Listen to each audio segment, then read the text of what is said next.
Welcome back to Iron Horse, guys. Right now we're going to do an overview on the B&W turnover ball hitch. Sorry about the wind.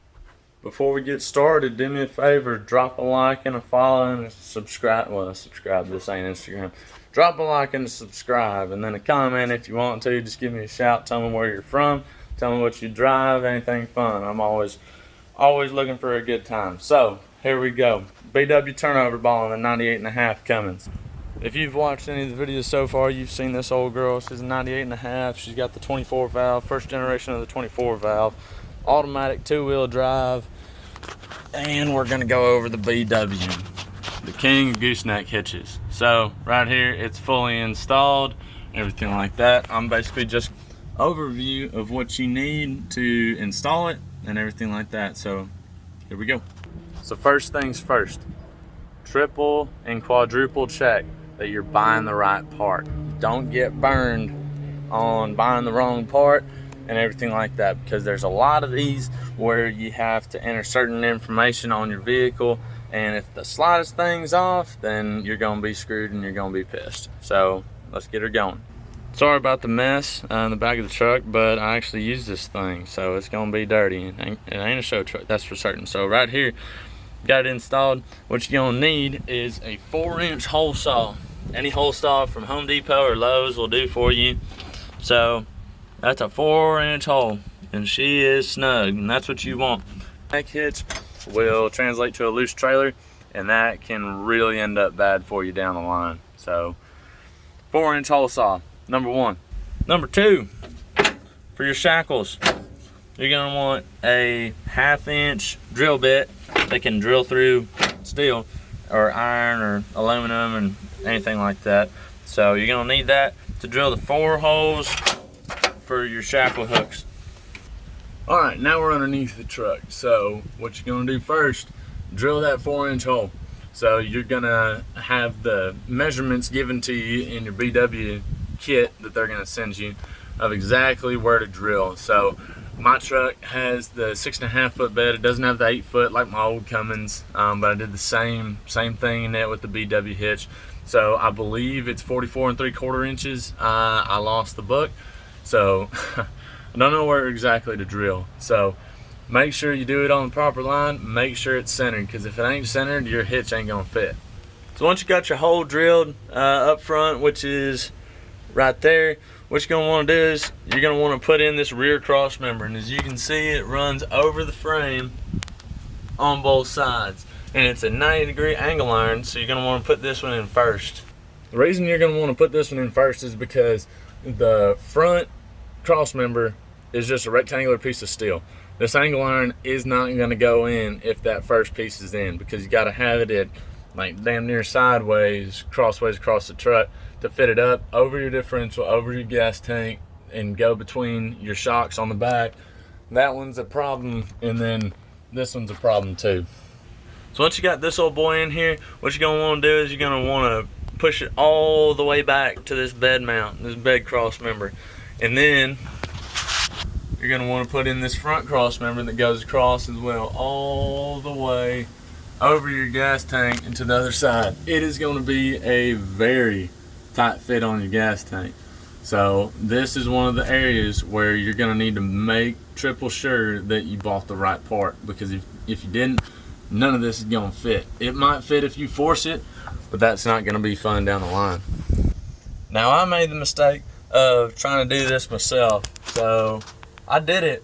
It worked, but boy, it was tough. Took me, I'd done this before, but I had a lift and I had a buddy help me out, and it only took 1.5 hours. So if you know what you're doing and you're mechanically minded, shoot, even if you're not, the directions are pretty darn good. So if you know what you're doing underneath the hood and all around front bumper to bumper, it'll take no time at all. Just make sure you got a buddy, make sure you got a lift or something like that. You don't have to take the bed off, no matter what anybody tells you. Even if you have to cut the bed, like if you're doing a square top gooseneck hitch, you don't need to take the bed off. Trace it on the underside, like with some of those Kurt hitches that come up and square flush with the bed. Draw with a marker or something like that, and then cut it with Sawzall or something like, or oscillating saw, anything like that. So do not take your bed off. It is going to be way more pain and heartache than it has to be. So first things first, once you get this cross member and then this cross member in there, you're going to want to bring in your the main hitch, what your gooseneck ball plugs into. So since this is a rectangular piece of angle iron, you can lean this forward, and I would recommend doing that, because if you try to do it standing up, I made the mistake of trying to do that, and it is a pain, because then you got to figure out how to hold this up and all that stuff. So it's just not fun at all. So once you get that done, you got 4 bolts. We got 1, 2, 3, and 4 right there. So angle this down, get you a buddy or get you a lift. Hold it at like a 45-degree down angle over the differential, and then it'll make it a whole hell of a lot easier. So you're gonna want to go ahead and put these 4 bolts in.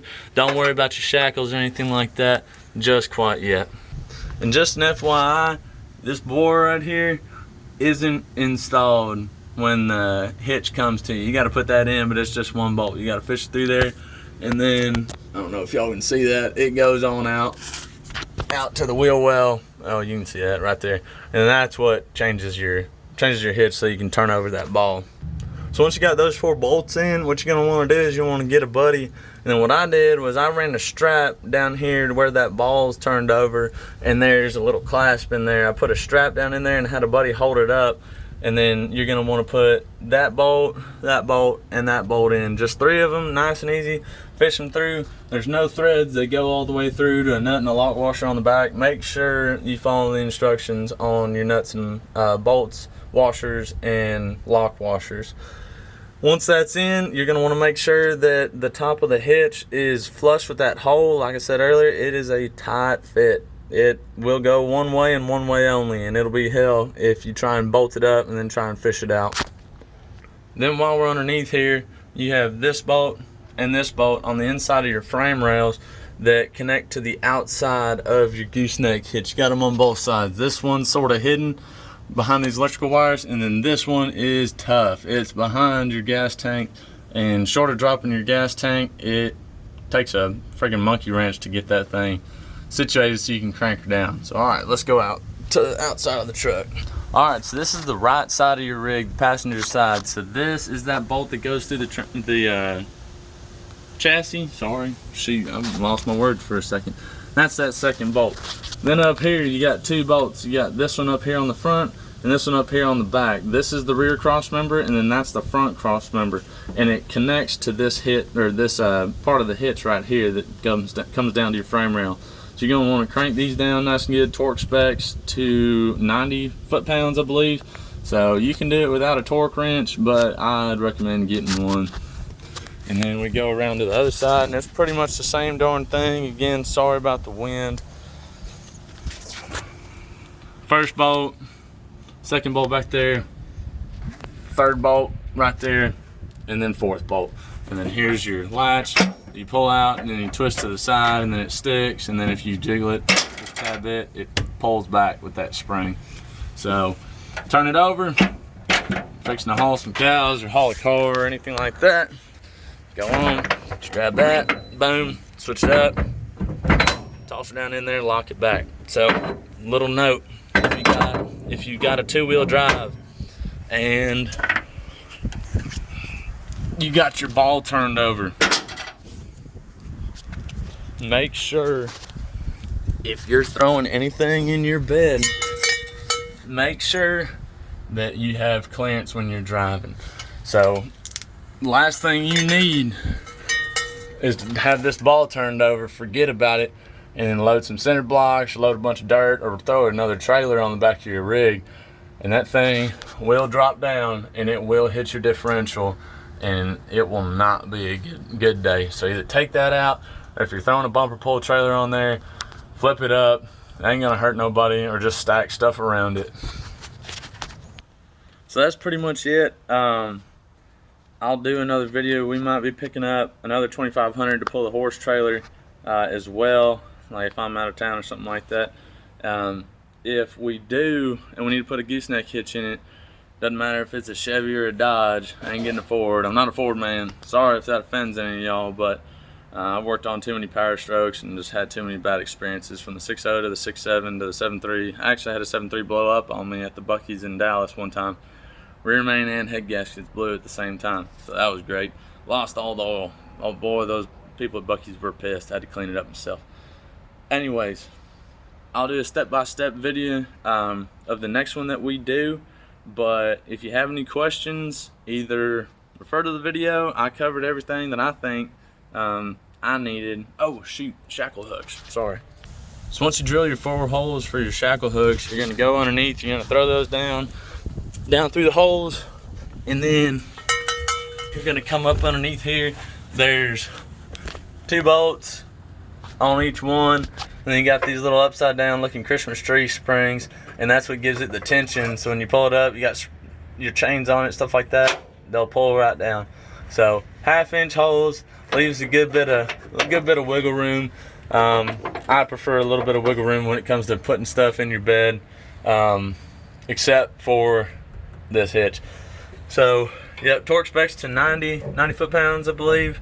Torque wrench, and we'll get back to it. So yeah, I'll do a step-by-step pretty soon on something else. I might be throwing one in my buddy's truck, but then again, we might be getting another rig ourselves and putting one in that. So 2-wheel drive, 1998 and a half Cummins 2500 with a short bed. I'll attach the BW website link and the part numbers in the description below. So hope it's informative. Hope y'all get something out of it. Like I said, directions on the BW information manual, very good, very helpful, and I hope this video helps you out too. So drop a like and a follow. Dadgum, keep forgetting this ain't Instagram. Drop a like and a subscribe. Drop a comment with any questions you got, and I'll either DM you or something like that the answer, or I'll refer to a certain part of the video. So thanks guys, have a good day.